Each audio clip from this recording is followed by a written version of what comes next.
Good morning friends. आज हम कुछ लिटरेरी टर्म्स पढ़ेंगे जो इंग्लिश लिटरेचर स्टूडेंट्स के लिए इम्पोर्टेंट होंगी। तो स्टार्ट करते हैं हमारी पहली टर्म से, एम्बिग्विटी।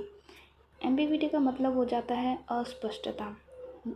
एक इंग्लिश का वर्ड होता है एम्बिगुअस। एम्बिगुअस में जब हम किसी चीज़ को लेकर अस्पष्ट होते हैं, ये कोई वर्ड या फिर कोई स्टेटमेंट हो सकती है जो कि अनक्लियर होती है सामने वाले के लिए। एग्ज़ाम्पल के लिए अगर मैं बोलूँ जैसे कि रोहन हमारे बीच नहीं रहा, अब इसका दो मतलब निकाल सकते हैं हम। पहला हो सकता है कि रोहन हमारे बीच नहीं रहा मतलब कि रोहन कहीं और चले गया है, हमको छोड़ के कहीं और चले गया। या फिर दूसरा हम कह सकते हैं कि रोहन हमारे बीच नहीं रहा मतलब रोहन इस दुनिया से ही चले गया है या फिर वो मर गया है। तो यहाँ पे एम्बिग्विटी है, एम्बिगुअस है स्टेटमेंट की कि हम क्लियर नहीं है उस वर्ड को लेकर, इस स्टेटमेंट को लेकर कि बोलना क्या कहा गया है, कि बोला क्या गया है कि यहाँ पे रोहन मर गया है या फिर रोहन कहीं और चले गया है। तो इसी चीज़ को हम एम्बिग्विटी कहते हैं। द वर्ड एम्बिग्विटी मीन्स अस्पष्टता। ठीक है, अब एग्जाम्पल के लिए the ambiguity in his statement confused everyone. तो एम्बिग्विटी जो है, the ambiguity in his statement confused everyone, तो उसकी स्टेटमेंट में जो एम्बिग्विटी थी या फिर जो अस्पष्टता थी उसने सभी को क्या कर दिया, कन्फ्यूज कर दिया। सेकेंड एग्जाम्पल है legal documents should be free of ambiguity to avoid misunderstandings. तो जो लीगल डॉक्यूमेंट्स होते हैं वो क्या होने चाहिए, फ्री ऑफ एम्बिग्विटी होने चाहिए ताकि कोई मिसअंडरस्टैंडिंग ना हो सके। The ambiguity in the instructions made it difficult to complete the task. अब इंस्ट्रक्शन के अंदर ही जो एम्बिग्विटी थी मतलब अस्पष्टता थी कि जिसकी वजह से टास्क कंप्लीट करने में क्या रहा, डिफ़िकल्टी फेस करनी पड़ी। सेकंड वर्ड है एल्यूज़न। एल्यूज़न का मतलब होता है संकेत या फिर किसी चीज़ को संदर्भ के रूप में यूज़ करना। जैसे कोई राइटर होता है वो किसी चीज़ को संदर्भ के रूप में यूज़ करता है। एग्ज़ाम्पल के लिए जैसे मान लो कि मैं ही कोई एक बुक लिख रही हूँ और उसमें मैं एक जल देवता का यूज़ कर रही हूँ। तो वैसे हमारे पुरानी कथाओं के अनुसार जो जल देवता हैं वो वरुण देव हैं, वायु देव होते हैं तो वो पवन देव कहलाते हैं। तो वैसे ही अब मैं उस चीज़ को एज ए संदर्भ के रूप में, ठीक है, रेफरेंस के रूप में यूज़ कर रही हूँ। तो इसी चीज़ को हम क्या कहते हैं, एल्यूज़न कहते हैं। एग्ज़ाम्पल में देखो, the author made an allusion to Greek mythology in her novel. तो जो ऑथर थी उसने क्या किया, अपने नोवेल के अंदर ग्रीक मैथोलॉजीज़ को यूज़ किया है।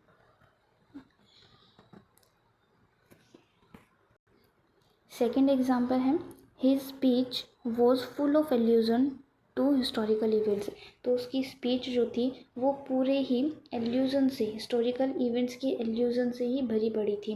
तो मतलब क्या है कि जो हिस्टोरिकल इवेंट्स के जो भी संकेत है वो उसके स्पीच में दिखाई दे रहे थे। थर्ड एग्जाम्पल है teachers allusion to the poem help the students understand its deeper meaning. तो जो टीचर ने एल्यूज़न दिया, जो संकेत दिया पोएम पढ़ाते हुए बच्चों को, तो इस चीज़ से क्या है, बच्चों को उसका मीनिंग समझने में हेल्प मिली। ठीक है, तो जो राइटर होते हैं वो पोएम को जैसा लिखते हैं वैसा होता नहीं है, उसमें क्या है, उनका एक डीप मीनिंग होता है। तो उस चीज़ को समझाने के लिए टीचर क्या करता है, कोई रेफरेंस यूज़ करके बच्चों को उस पोएम को समझाता है। तो ये होता है एल्यूज़न, जिसमें हम एक संकेत को यूज़ करके एक अपना वर्क क्रिएट करते हैं। नेक्स्ट टर्म है हमारी एनालॉगी। एनालॉगी का मतलब होता है समानता। ठीक है, इसमें क्या होता है, it refers to a comparison between two things typically for the purpose of explanation और clarification showing how they are similar in some ways. अब यहाँ पे करते क्या है कि हम कंपैरिजन करते हैं किन किन चीज़ों के बीच में, दो चीज़ों के बीच में, typically for the purpose of, किस चीज़ के लिए, ताकि हम एक्सप्लेन कर सकें, क्लैरिफिकेशन कर सकें कि वो किस तरीके से सिमिलर हैं। किसी दो चीज़ों के बीच में हम कंपेयर कर रहे हैं ताकि उनमें किसी दो चीज़ों में कंपेयर कर सकें कि वो ये चीज़ इस चीज़ के हिसाब से सिमिलर है। एग्जाम्पल के लिए, the teacher used an analogy between the human brain and a computer to explain how the memory works. तो यहाँ पे अब ह्यूमन ब्रेन और एक कंप्यूटर की मेमोरी पे क्या है, टीचर ने एग्जाम्पल लिया है एनालॉजी का, ताकि वो कंपेयर कर सके ह्यूमन ब्रेन को और कंप्यूटर को, मेमोरी को बेटर एक्सप्लेन करने के लिए। अब यहाँ पे ह्यूमन ब्रेन और कंप्यूटर आपस में एक जैसा तो है नहीं, लेकिन यहाँ पे कंपेयर किया जा रहा है दो अलग अलग चीज़ों में एक ही चीज़ को कंपेयर करने के लिए, जो कि है मेमोरी। सेकेंड एग्जाम्पल है, he drew an analogy between the growth of a plant and the development of a child. अब यहाँ पे इसने क्या है, एक एनालॉगी क्रिएट करी है दो लोगों के बीच में। एक तो है ग्रोथ ऑफ प्लांट और डेवलपमेंट ऑफ चाइल्ड। तो कैसे प्लांट की ग्रोथ होती है और चाइल्ड का डेवलपमेंट होता है, इन दो अलग अलग चीज़ों को, प्लांट और चाइल्ड में कोई सिमिलरिटी नहीं है, लेकिन यहाँ पे दो अलग अलग चीज़ों को कंपेयर किया जा रहा है ताकि उनमें एक सिमिलरिटी को कंपेयर किया जा सके। नेक्स्ट टर्म है हमारी एनाफोरा। एनाफोरा में क्या होता है कि हम पुनरावृत्ति करते हैं, मतलब रिपीट करते हैं। जैसे रिपीटेशन होती है तो उसी तरीके से हम इसमें भी क्या है, पुनरावृत्ति करते हैं किसी स्टेटमेंट की, किसी वर्ड की।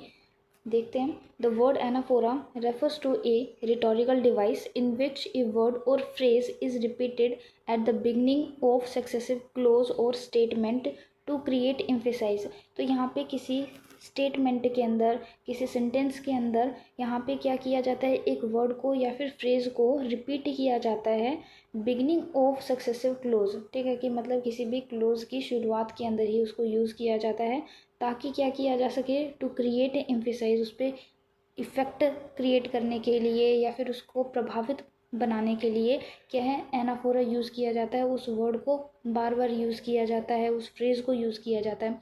एग्जाम्पल के लिए, मार्टिन लूथर की किंग जूनियर स्पीच। तो किंग जूनियर की जो स्पीच है उसमें वो आई हैव ए ड्रीम, इसको क्या है, वो यूज़ करता है as a anaphora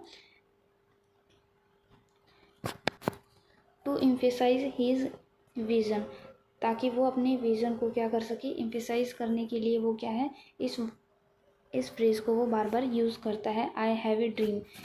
second example है, the poet used anaphora by starting every line with the phrase with love creating a rhythmic और पावरफुल इफेक्ट। अब यहाँ पे पोएम के अंदर जो पोइट होता है वो एनाफोरा का यूज़ करता है हर लाइन की स्टार्टिंग के अंदर। वो क्या है, with love with love with love, ये क्या है, रिपीट करता रहता है ताकि एक रिदम बन सके और एक पावरफुल इफेक्ट क्रिएट हो सके पोएम के अंदर। नेक्स्ट वर्ड है एनास्ट्रोफे। एनास्ट्रोफे का मतलब क्या होता है, शब्द क्रम परिवर्तन। शब्दों का क्रम में क्या कर दिया जाता है, परिवर्तन क्या कर दिया जाता है।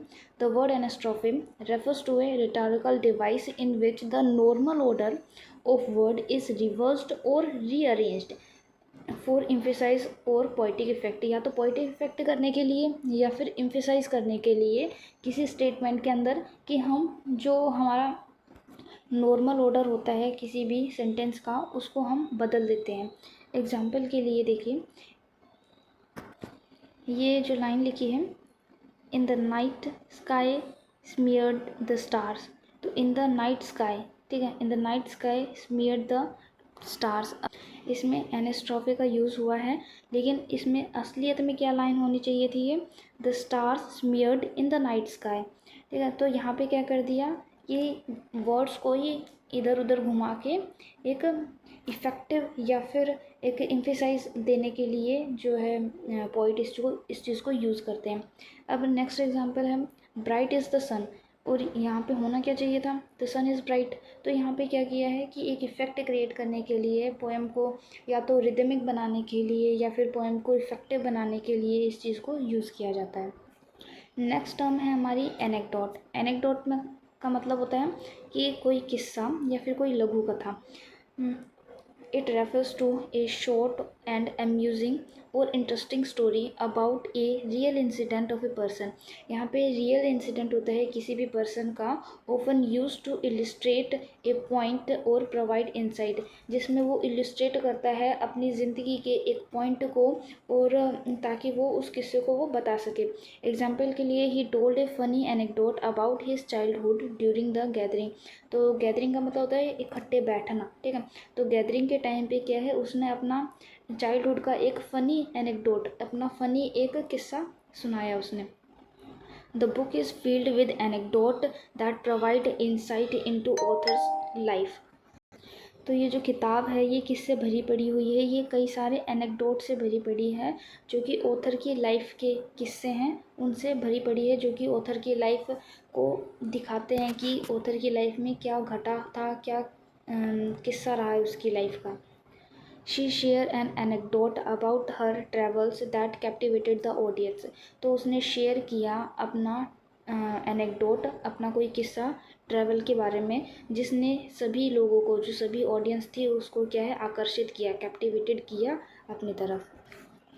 एंग्री यंग मैन क्या है? एंग्री यंग मैन एक लिटरेरी टर्म होती है जो कि डिस्क्राइब करती है किसी कैरेक्टर को, और जिसके अंदर वो अपना फ्रस्ट्रेशन शो करता है अपनी सोसाइटी के लिए, कुछ सोशल इनजस्टिस के खिलाफ, और कन्वेंशन मतलब होता है कुछ परंपराएं जो कि चली आ रही हैं अथॉरिटी के खिलाफ। ये अपना कुछ फ्रस्ट्रेशन दिखाता है कि वो उस चीज़ से सेटिस्फाई नहीं होता।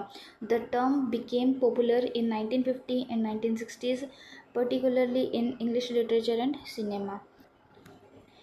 एग्जाम्पल के लिए, angry young man trope can also be seen in the work of playwright Harold Pinter's, who often depicted characters rebelling against authority। तो यहाँ पे एंग्री यंग मैन को हम देख सकते हैं कौन से प्ले राइट के वर्क के अंदर, हैरोल्ड पिंटर के वर्क के अंदर, जो कि अक्सर दिखाता है अपने कैरेक्टर्स में जो कि रिबेल करते हैं अगेंस्ट द ऑथोरिटी। नेक्स्ट है यहाँ पे, the poetry of the Beat generation also reflects the angry young man theme, as poet express their dissatisfaction with mainstream culture. तो यहाँ पे जो पोइट है यहाँ पे भी क्या करते हैं, जो कि बीट जनरेशन के पोइट्री है वो क्या बताती है, एंग्री यंग मैन को दिखाती है। थीम के अंदर जो पोइट होते हैं वो अपना डिससेटिस्फैक्शन दिखाते हैं मेन स्ट्रीम कल्चर के अगेंस्ट। असाइड, असाइड क्या है, एक ऐसा टर्म है जो कि हमें खुद दिखा रहा है इस वर्ड को साइड होने के लिए, ठीक है। तो इसमें होता क्या है, it refers to something that is set apart away from the main action और remark that is intended to be heard by other, often in a dramatic context. तो यहाँ पे होता क्या है कि